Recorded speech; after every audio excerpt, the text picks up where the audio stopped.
Bonjour à tous, bienvenue dans ce nouveau live. Je voulais aujourd'hui faire un live sur un des livres qui a été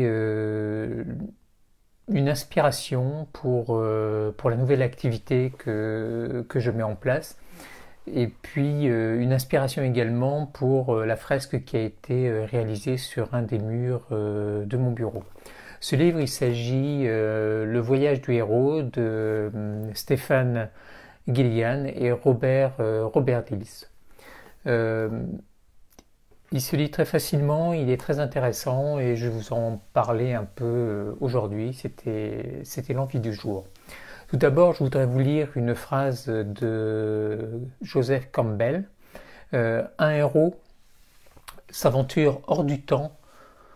Un héros s'aventure hors du monde de la vie habituelle et pénètre dans un lieu de merveilles surnaturelles. Il y affronte des forces fabuleuses et remporte une victoire décisive. Le héros revient de cette aventure mystérieuse doté du pouvoir de dispenser des bienfaits à l'homme et son prochain.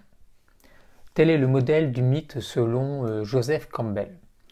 Le voyage du héros est un exercice puissant qui, à certaines conditions, se révèle particulièrement apte à accompagner les nouveaux leaders d'aujourd'hui et les amener à se dépasser, en particulier dans des contextes complexes, incertains et turbulents. Les soutenir à être des leaders éveilleurs, c'est ce qu'évoque Robert Dills, et je le cite: « Il faut aux leaders une capacité à exprimer une vision pour le système, à influencer les autres et leur transférer l'énergie pour arriver à des résultats, encourager la coopération dans les équipes et être soi-même un exemple de cette vision. » Il y a quelque temps, un coaché a été promu depuis 2 ans directeur des ventes d'une entreprise. Comme chacun des membres du comité de direction, ils bénéficient d'un coaching dans le cadre d'un virage technologique majeur qu'ils auront à accompagner dans leur entreprise. Dès la première rencontre, épuisé, il dit jouer un rôle de soupape entre les différents directeurs qui ne s'entendent pas ou ne travaillent pas ensemble, et par ailleurs il consacre énormément d'énergie à essayer de faciliter une relation orageuse entre 2 collègues. Plus généralement, il qualifie son comité de direction comme un comité de démotivateurs. Bref, tout en étant débordé, il s'ennuie, manque de défis. Il se sent bien loin de la nouvelle orientation stratégique. Mon client est-il prêt en fait à l'aventure que lui propose son organisation? Va-t-il trouver le chemin pour de gestionnaires compétents à s'incarner en leader éveilleur? C'est là que la métaphore du voyage du héros, construite à partir de mythes très anciens, nous propose non seulement des symboles auxquels tout un chacun peut s'identifier, mais aussi une source de courage et un chemin de transformation pour nos coachés. N'oublions pas qu'un symbole est un signe qui éveille et guide l'énergie. Robert Dills insiste beaucoup sur la posture à adopter pour accompagner ce voyage, qu'il nomme comme parrainage. Je le cite encore une fois: « Le parrainage implique de nourrir les gens dans leur croissance et le changement au niveau de l'identité. Souvent, lorsque les clients se tournent vers le coaching, ils ne se sentent pas comme des héros, ils se sentent comme des victimes et cherchent quelqu'un pour les sauver. Un bon coach et parrain agit comme gardien des ressources des clients et les aide à reconnaître qu'ils sont vraiment dans un voyage du héros en les mettant en contact avec leur appel. Il recommande d'explorer l'exercice non pas de manière intellectuelle mais physique. Se positionner en héros plutôt qu'en victime exige de s'élever au-dessus de ce que nous étions et suscite d'abord le refus, la peur du changement. Les sirènes, les messages intérieurs et extérieurs, cherchent à nous empêcher de répondre.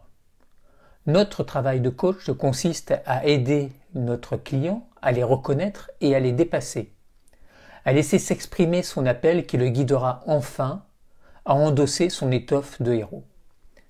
Ces peurs, même qui empêchent notre client d'entendre son appel, lui font faire 1000 détours et nous donnent le signal qu'il cherche à franchir le seuil.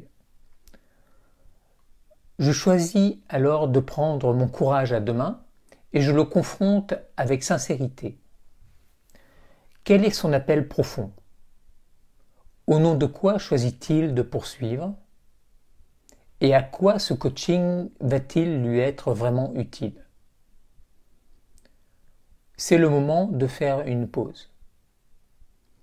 Il traverse la peur, contemple cette ombre sous toutes ses facettes, il puise de nouvelles ressources pour poursuivre son voyage, et je sais en tant que coach que dorénavant, il va avancer en héros.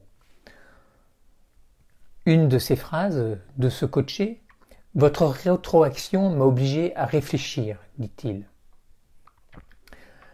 C'est ce moment clé où le coaché se remet en chemin. Un leader n'est jamais dans un état stable. Tout bouge autour de lui constamment. Ce voyage est aussi un espace de mouvement.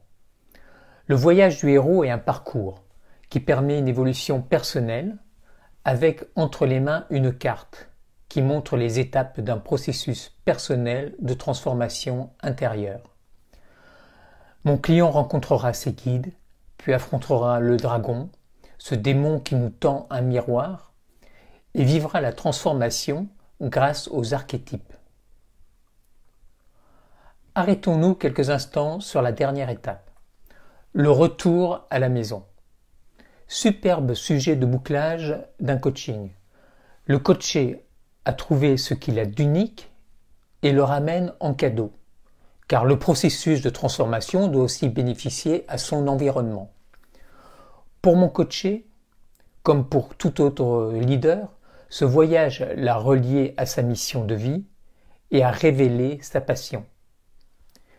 Il l'a remis en mouvement et lui a offert des repères intérieurs, solides, autant de ressources retrouvées pour avancer dans l'incertitude et accompagner les changements majeurs dans l'organisation.